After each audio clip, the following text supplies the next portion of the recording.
Welcome to Democracy with FP Wellman. I am FP Wellman, the host of this little show. We took a week off because of reasons, but we're back now in the studio with a great guest right here in the beating heart of the country in St. Louis, Missouri, where the temperature's in the 70s in February, which means bad things. If you ever lived in the Midwest, you know it means something horrible is going to happen. So that'll be tonight's news for our guest show, I guess, this weekend. Either way, I hope not. So let's not waste any time. Let's get on with the show.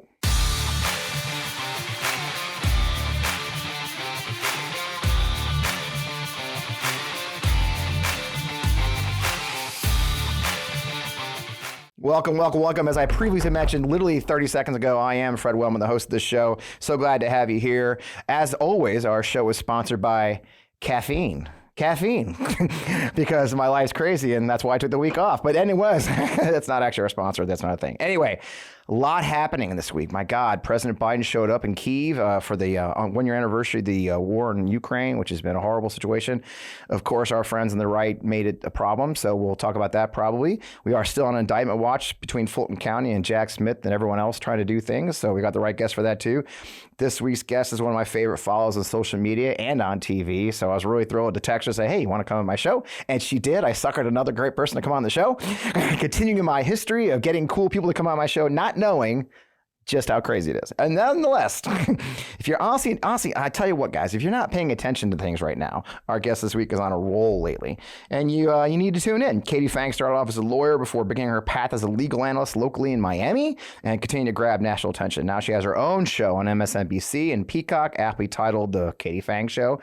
I tell you, branding, as well as hosting her own podcast, Class Action. Her talent makes her a frequent guest host across MSNBC, and now she's joining us. Katie, welcome to the show. I appreciate you taking time for me.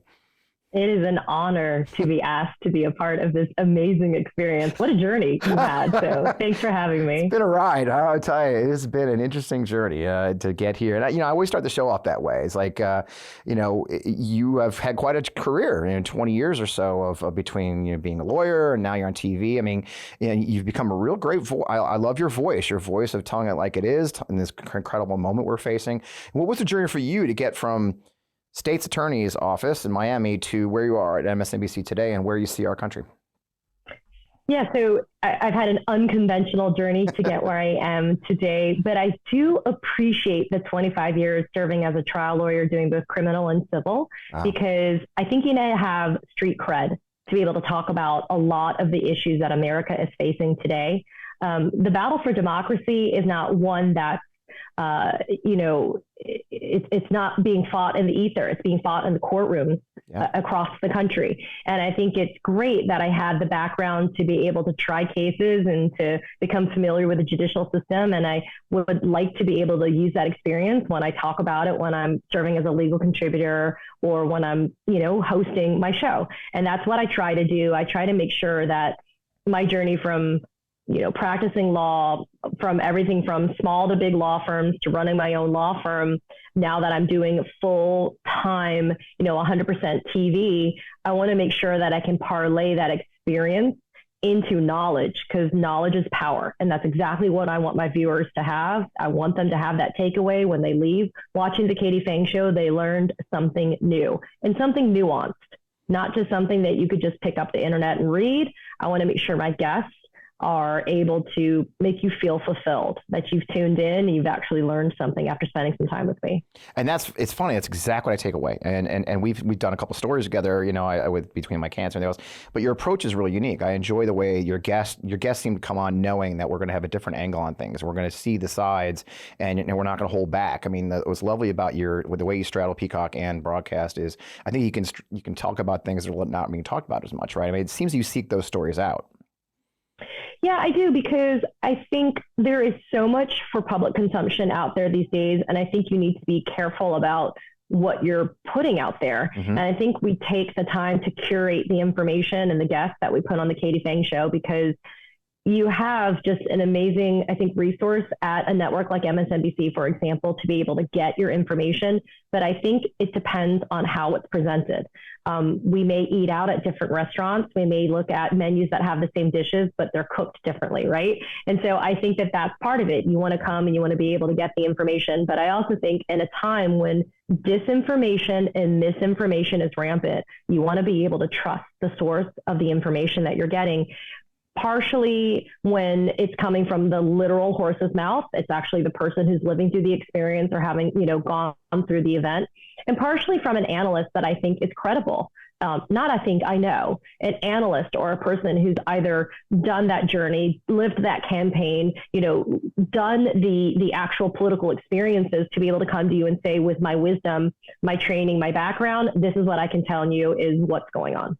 And it's such a key time. One of the topics I touch on the show a lot is our institutions and what our institutions are facing in this moment and the challenges they face. And you straddle two direct different parts. The pillars you straddle between the media and the judicial system, the legal system, are very key parts of this, right? And we've seen some dramatic changes, obviously the Supreme Court issues and everything else, the appointments to the courts, but also our friends in the media have been very challenged in how to define these moments. Like you said, disinformation, misinformation, calling them lies. What are we doing this week? A national divorce, which we can talk about in a minute. But I mean, I love your perspective. Do you think especially these two institutions that you have feet planted in, both of them, are they meeting the moment in your view, Katie, or where do we hold them accountable, and is there a problem? I think that's where I think particularly come into the best service for Americans. Yeah, is because having lived through the judicial system as a litigator, as a lawyer, and having done it for as long as I did, it's sometimes hard to be able to describe as a journalist, as a part of the media now, what goes on, like how the sausage is made. Right. And part of that challenge comes from dealing with people's impatience with Merrick Garland, with the DOJ, with Fani Willis, right? Trying to temper expectations. That was the biggest challenge as a lawyer, was dealing with clients and their expectations. But I think it's important for people to understand that there is a process, and there's a reason why the process is what it is, and that you want it to be that process. And I think it's been very hard to reconcile those two, which is why I'm happy to straddle and live in those both of those worlds, to be able to say, having gone through this experience of presenting an indictment to a grand jury, or obtaining an indictment from a grand jury for presenting evidence, having tried these cases, gotten the convictions, and had all the concerns about how to get there, I think this is why, having a space and a platform in media, and especially at a network like MSNBC, allows me to be able to present that to the viewers so that I can temper their expectations, and I can explain, no, it's not because Merrick Garland's too scared to do it. It's because there's a lot that's going into the calculus of deciding how to move and at what pace. But it also lends me to have the experience to be able to say, that's why I'm looking at Fani Willis as being the first to return an indictment against Donald Trump et al. Soon, within the next couple of months, before you hit the summer of 2023, but then also confidently, based upon what I know about the federal system and the DOJ, you should get a special counsel Jack Smith indictment for the Mar-a-Lago documents case before the end of 2023. When you're talking, I was listening, and I feel like sometimes it's sort of the Law and Order effect, right? It's like you and I have gotten used to this 1 hour show, or where the crime's committed, they're arrested, then it's investigated, and then it's tried, and it's all done in an hour. We move on. Do you think maybe we're a little bit of a victim of a pop culture thing, where we expect faster results, or is that just crazy talk? I think that's part of it, but I also think partially there is an understandable and justifiable impatience that has overtaken us, because you and I were raised, as many other people that are tuning in to your podcast, that tune into my show, we were raised to believe in a world of consequence, that if you do something wrong, you are punished for it. It is an immediate thing when you're a child and you're growing up. You do something wrong, you are immediately punished. I think not many of us growing up, when we stole, candy from the dime store down the street, I don't think we waited 2.5 years to be punished for shoplifting. And I mean, and that may sound like a superficial example, but it's one that is important for people to understand. I do think that there is something of this moment that has to be appreciated, that I would agree that I subscribe to sometimes this impatience, which is, I don't care if he was the president of the United States. I think because he was the president of the United States, justice has to be swift. Right. But I also think this guy has created this kind of climate of no accountability, that if it is that old The Wire saying, right? If you shoot for the king, you best not miss. And I think that you have to have that in place. But as a former prosecutor, we thought about those things, but it didn't drive the decision to indict. we did consider jury nullification, and that is my fear in Fulton County. Right. My fear is you do indict him, but can you convict him? But as somebody said, and it is true, my job as a prosecutor is not to secure a conviction. My job as a prosecutor is to do justice, and I have to rely upon a jury to bring that conviction. If I was judge, jury, and executioner, then why would you need a jury? Right? If you put all of that in power instilled in one person and one person only, then you wouldn't need the rest of the judicial system. Right. And I think that is what we have to remind ourselves. There is a process, and the process should work. And I just think people are tired, but I also think they should get some faith and some reinstallation of the belief that the justice system and the judicial system will prevail. It's just taking a lot longer than people have been raised to expect. Well, that's such a great perspective. It had changed my mind, which I would love about doing this show. I think you're right. I mean, I think a lot of us who are, especially, I'm clearly an advocate. I'm an activist. That's what I do. I'm a pro-democracy advocate, which is a weird thing to put in your bio, but here I am. And so, yeah, I get nervous because I do feel like our democracy is in somewhat of a danger. And Mr. Trump and his allies and others who have clearly attacked our Capitol, as we wait for justice, the wheels of politics remain and turn. You've got, Marjorie Taylor Greene, her national divorce talk when she was at the planning meetings for January 6th. So I do think there's a frustration there. At the same time, we get nervous. One thing I woke up to today is the forewoman from the Fulton County grand jury, is on TV talking about, the witnesses and how they were funny or, this weird shit. And I see a lot of your professional peers seem to be freaking out. Maybe I'm crazy, that her behavior may endanger an indictment and give Trump his attorneys some defense. I mean, what's your perspective on that as a pro? I mean, you've been in that room. So I cringe as well. Yeah. And I think we have to kind of parse it out. We'll deal with the professional, ramifications in a second. Okay. I think the presentation, the delivery, the vehicle, the messenger is cringeworthy. Right. It is a very solemn duty to serve on a grand jury, regardless if it's a special grand jury with no indictment powers or not. Mm-hmm. To have her giggling and laughing and looking almost coy when she's having these conversations with national media, is uncomfortable. But she was duly appointed by the fellow grand jury members to serve as the forewoman, right, in the ripe old age of 30.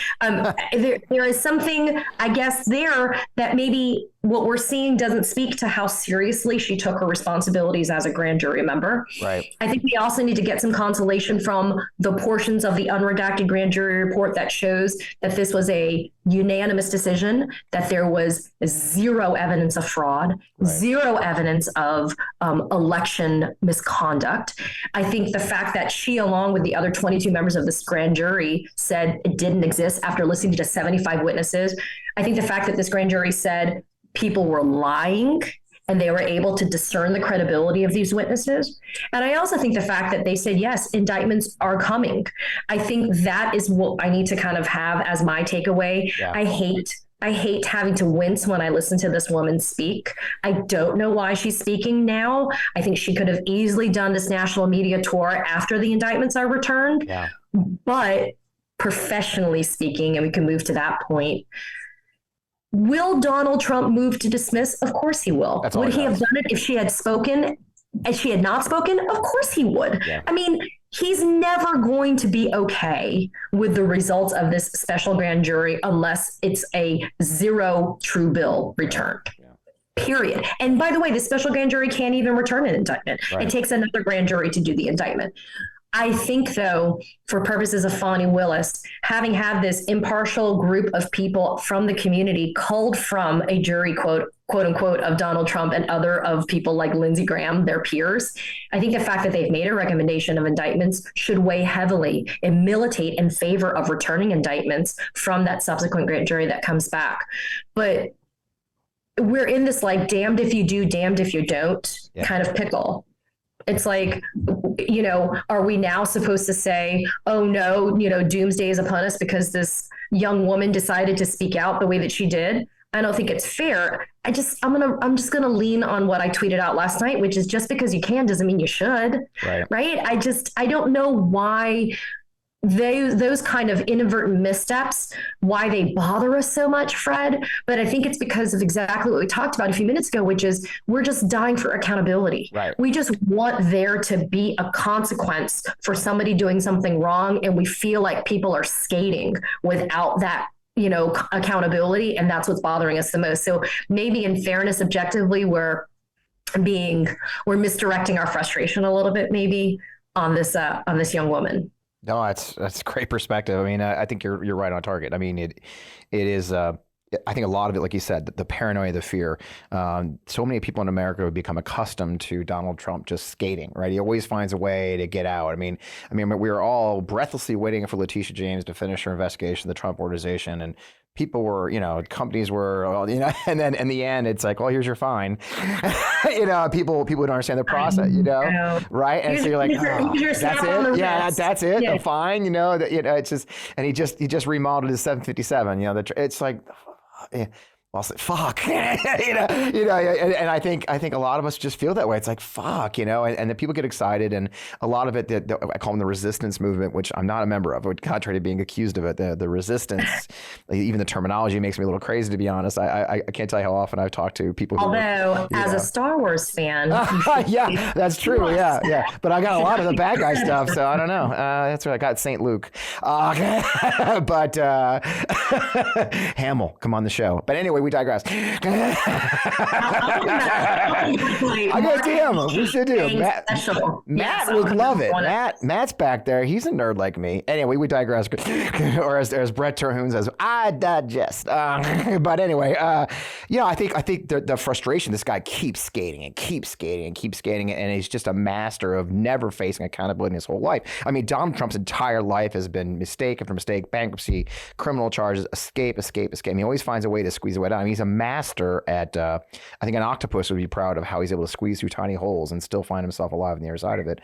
There is a frustration, right? I mean, there's a frustration. Do you think, and so I'm going to circle back because you opened that can of worms. You said, Fani, you're looking at that this summer, you're thinking Jack Smith. So Jack Smith's on track. I mean, we're seeing, it seems like, for me, who is accustomed to it, the silence is freaking terrific, right? I mean, very little is leaking out. I mean, Jack Smith seems to be doing his job and taking it very seriously. And all the things we were proud about him being a no bullshit guy who's not going to be seeking the spotlight or anything else seems to be coming true. I mean, what's your take on that as a professional and especially with your national, sitting where you're sitting? I think we know about what's happening in the Jack Smith room because of the media and reporters camping out and watching people going in and out and reporting to grand juries. Do I think leaks are happening through counsel, for example, conveniently? Yes. But every once in a while, as you know, a few days will go by and the next thing you know is we'll get a report that so-and-so got subpoenaed or so-and-so showed up to the grand jury. Yeah. The most recent round of subpoenas to Mark Meadows and Mike Pence clearly made headlines because we're all kind of scratching our heads and wondering how does Mike Pence saying, I'm not going to comply with the Jack Smith subpoena impact Jack Smith's investigation? But I think if there was anything that Jack Smith understood going into his role as special counsel as appointed by Merrick Garland is that time is of the essence. Right. I'm fully confident Jack Smith's not going to sit there and cut a corner because of time being of the essence. But I also think he's not going to risk the entirety of a prosecution on the one word of Michael Pence. Right. And I think that people need to be reminded that when you prosecute a case, you have direct and circumstantial evidence. And you can convict and you can prosecute on circumstantial evidence because sometimes you're lacking the direct evidence. Yep. I think when it comes to something like 1-6 and Donald Trump's role in 1-6, I need to make sure that people also have a delineation clearly. I think they're going to have a problem with Donald Trump being prosecuted for the violence of the insurrection at the Capitol, but the fake elector scheme is different. The fake elector scheme is tied to the 1-6, and that is also being investigated by Jack Smith. And so I comfortably say Mar-a-Lago because I do think that there is a very distinct case being made for Donald Trump that's separate apart from Joe Biden and Michael Pence and their retention of classified documents. I think that is a layup for Jack Smith. And I think people need to be reminded, though, it's not just Mar-a-Lago, it's 1-6 and it's fake elector. Right. Remember, there was a slew of subpoenas that went out in November of last year dealing with fake elector schemes in Arizona, Pennsylvania, et cetera. And then all of the information that's been culled by Fani Willis, you and I both know, Fred, there's an information share that's going on with Jack Smith in D.C., of which we're not privy. Yep. And so I think that it is so hard because I always get very frustrated because I am an impatient person. That is one of my biggest vices. I feel like we should not be walking, we should be running by this point. And I think that these things will happen this year in terms of the indictments being returned. However, I also believe that we have to realize, I think part of what happened to us too is I think we got a little bit tainted by the Robert Mueller experience. Yeah. I think we canonized him. I mean, we joke about your St. Luke candle. I have a Robert Mueller, worship candle. I still have it. You still have it. That's the, Katie, that's the part. You still have it. That's where I'll fault you for I kept it. It's not scented. It's a good light. That's fine. No, but I mean, I think we canonized and lionized Robert Mueller because I think at that point we put so much faith in the idea that one man was going to save us. But I think if we're being brutally honest, you said something a few minutes ago that always resonates with me. Donald Trump has gone through a life of no accountability. Yes. There's a reason why he's been called the Teflon Don. Yep. It's not Robert Mueller's fault that Donald Trump got to the point where he was elected president of the United States. There was also failed impeachment attempts against him as well. But he got to that role. He could have otherwise just been a joke reality TV guy who never served as a president of the United States, grifting day in and day out, but not directly impacting American democracy. Yeah. So who do we really have to blame? Yep. Let's blame Donald Trump. Yeah, but that's a layup. Yep. We have to blame the people that put him into office. Right. And that is why it may sound like such an easy thing to say, but I think it fits with the title of your podcast. Democracy is something that has been bastardized. It has been bastardized to fit an agenda depending upon which party you are a member of. Yeah. And I think that we need to blame voters.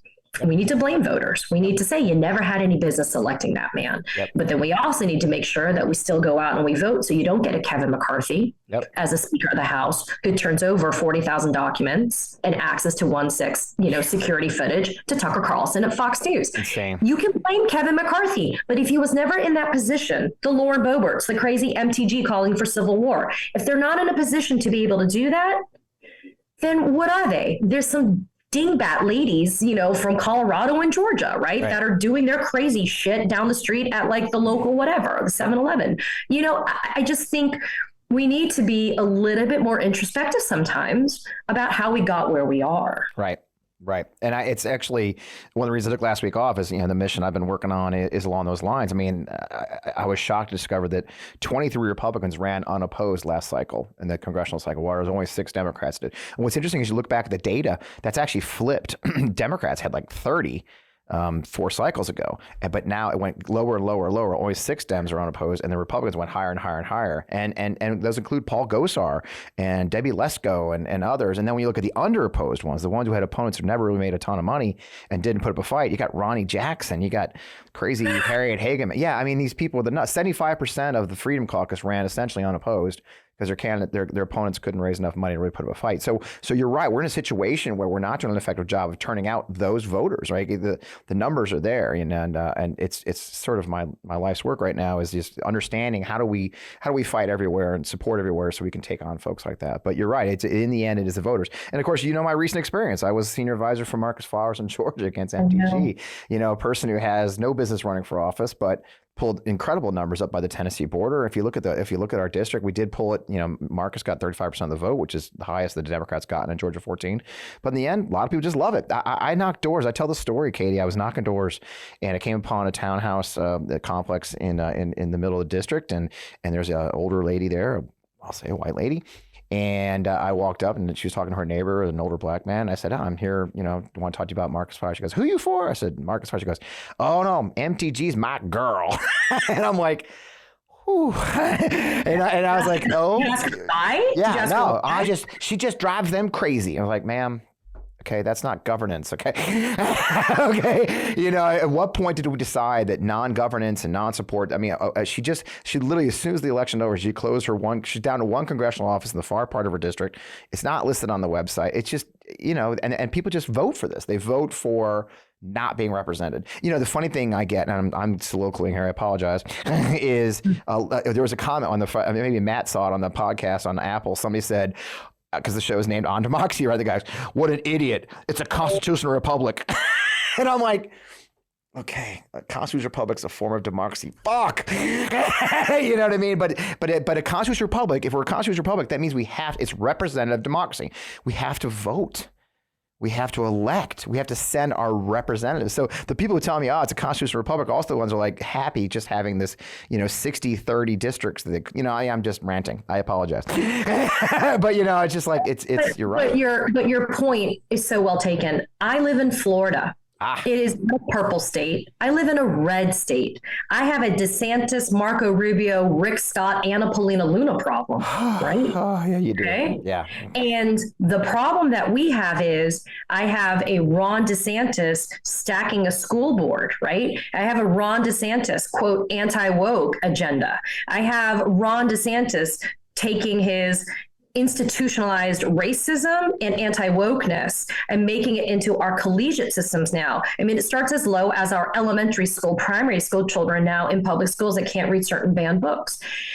It is stunning to me because I live in a city that you would think in Miami Beach is where I live. Right. You would think that it would not be so red, but it is. Miami-Dade County, the numbers that turned out for Ron DeSantis in the last election that voted for him and not for Charlie Crist was stunning. Yeah. You have to ask yourself, is it a candidate quality issue? Is it a lack of messaging issue? I will tell you, several high dollar donors did not come to Florida on behalf of the Democratic Party this last run, this last, cycle, because they quote unquote said, I can't put money into a failing race. So something's got to give because it's not just at the highest levels in DC, in Congress, at the United States Capitol. It has trickled all the way down to your local school board races.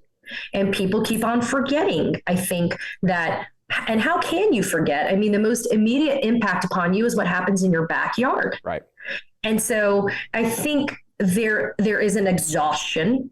And I think that is why we are so almost humbly, eagerly, hungrily looking for a crumb of accountability because we want to have some type of sustenance, because I kind of feel like it's been famine. It's been famine for a while. We joyfully got a Biden presidency in 2020. I naively thought things were going to get better once Biden won. How stupid am I? So I've now taken that naivete and converted it to use my platform to get facts and evidence. I told somebody my currency is facts, are facts and evidence. That is what I trade in. That is my currency. And that's why I'm grateful for the platform I have to be able to share that information with people, to dispel and to eliminate disinformation and misinformation, because that's what's being trafficked. Yes. We laugh all the time, right? When we watch those clips of Jordan Klepper going over and interviewing people at Trump rallies. And yet these people live down the street from you, and that's what they think. They think that Antifa did January 6th, despite all the people pleading guilty and the Proud Boys and all these people and the Oath Keepers all saying, no, we were being driven to 1-6 to do what we did because of Donald Trump. I'm not forcing them to say that. Are you, Fred? No. These are not some Manchurian candidate criminal defendants, but it's still happening, right? And I scratch my head because I'm like, are these people really that dumb? And I don't want to be rude. No, it's a different. They seem stupid. Like Lauren Boebert is stupid. Marjorie Taylor Greene is stupid, like intellectually stunted. I'm not talking, I disagree with your policies. I seriously think they're stupid people. And they're serving in the highest halls, they're in revered halls of Congress, and they're serving some of the highest positions of power in our United States. And I ask myself, why? How did they get there? That's the question. And is it a dumbing down of America? Is it the sacrifice of large swaths of our country to the other side? Is it the demonization? I mean, it used to be and you'd hear people talk about their opponent or their colleagues across the aisle. Now it's those pedos, right? You're a pedophile, or you're a baby mutilator. That's the one I get a lot now. Oh, you're a baby. This is really evil and pernicious stuff. Where I'm so glad you brought that up, Fred. Hold a second. I read something today. I saved it for us to talk about because I almost passed out. So speaking of that, This is what I read.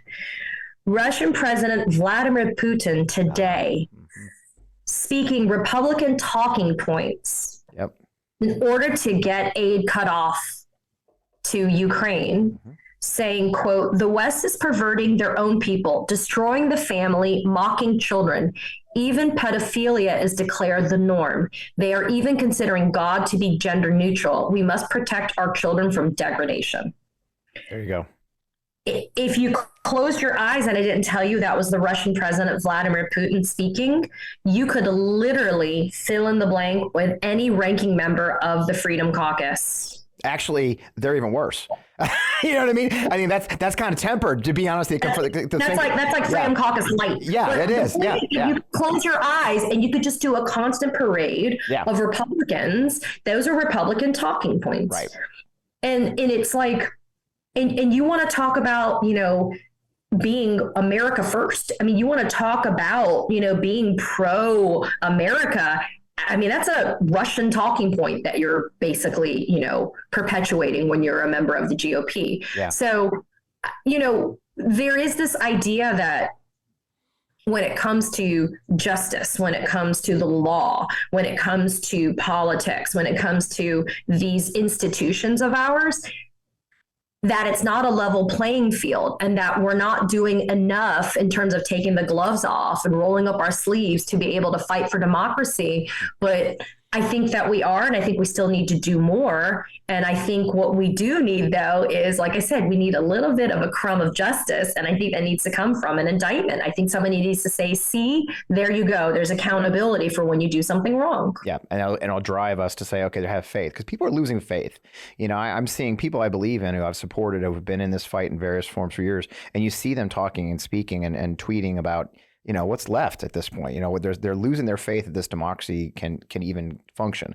You know, we have an entire generation. I had a wonderful guy, Santiago Mayer, on here on the show a couple of weeks ago talking about Gen Z, and you think about what Gen Z is seeing, nothing but economic deprivation, nothing but constant war since 9/11. I mean, we've got an entire generation that's really, what does they believe in our system? And they can't even get justice, right? They can't see justice be served. They see their peers, they see black men being murdered, they see women being, you know, abused, and their rights taken away. And Gen Z feels this, so it makes me nervous. Now, it gives me some hope that Gen Z feels this and they're going to fight. But what are we handing them? I'm a Gen Xer. My generation's completely fucked. I mean, I'm not even going to pretend anymore. My West Point class, I had to piece out of all of the things associated with my West Point class because there's such deep bigotry, and it's shocking to me. It's shocking to me that people who swore an oath that our country can be so bigotry. That a guy who had made general wrote on LinkedIn about how diversity and equity is just racism and wokeism. Like, the fuck is wrong with you, dude? You were a 2-star general. So we're really in a very scary, dangerous place for guys who are as old as I am, have seen it. And fuck, I don't mention it often, but I did fight for my country. And this isn't what I fucking fought for. You know? And I don't even know what generation I am. I'll be 48 this year. So I don't know. What am I?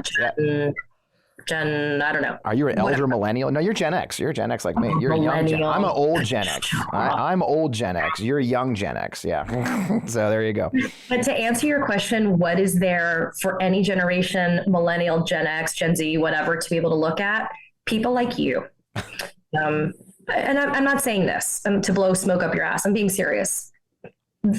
You served your country.